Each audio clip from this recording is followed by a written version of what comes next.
Hello, folks. Welcome back to another car conversation. I hope all is well.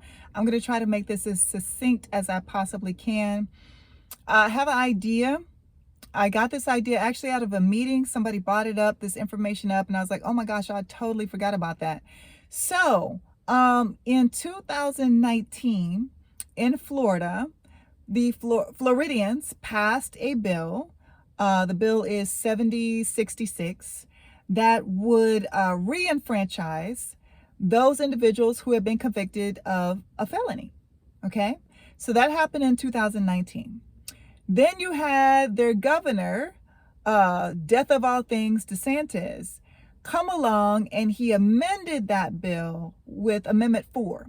And then Amendment 4 says that yes, they can be reinstated, but only after all of the fees, fines, and restitution is paid. So at the time, 1.4 million people in the state of Florida were disenfranchised. Out of those, that 1.4 million, 774,000 are disenfranchised or were disenfranchised due to just fines, fees, and restitution. Like they'd done everything else. So here's what my suggestion is. My suggestion is there is an organization. It is called Florida Rights Restoration Coalition. Florida Rights Restoration Coalition. It is run by Desmond Meade. And I remember seeing a story about Desmond Meade and his work. And then I wrote it down somewhere to kind of follow up and research it, but I did not at that time. However, what Desmond Meade was able to accomplish with the $27 million, I believe, that he received in 2020 was to re-enfranchise 80,000 people in the state of Florida, made them eligible to vote again. Okay?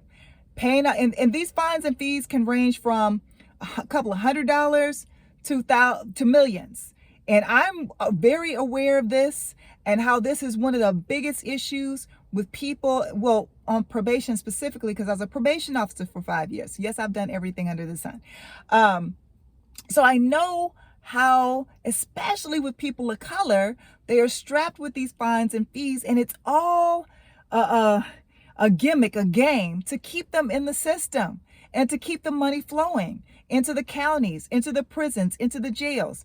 So Desmond Meade has this organization, Florida Rights Restoration Coalition. I'm reading it. I want to get it right.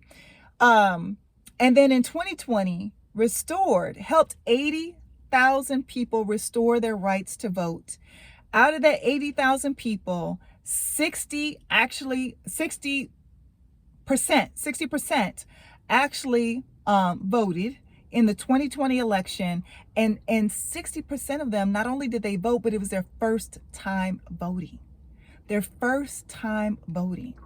So what I was thinking is that they're also a volunteer. He also has volunteer attorneys working with him to help people get all the, court documents together and etc. So what I was thinking, because all of these GQP members and states are trying to find ways to suppress our vote and to disenfranchise us, what if we the people across the country, go from state to state where they're implementing these egregious voter suppression laws and create a whole new coalition of voters with people just like this in Florida, that where the only thing holding them back and stopping them from voting are a couple of $100 in fines and fees.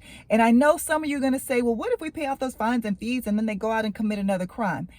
What if we focused on first those individuals that are on marijuana cases? Marijuana is legal in pretty much every state in the United States right now. Why are these people still in jail? Why are they still on probation and parole for marijuana offenses? The states aren't doing anything quick about it because that's money for them. Prisons aren't going to do anything about it quickly because it's money for them. Probation office, parole offices, it's money. It's money.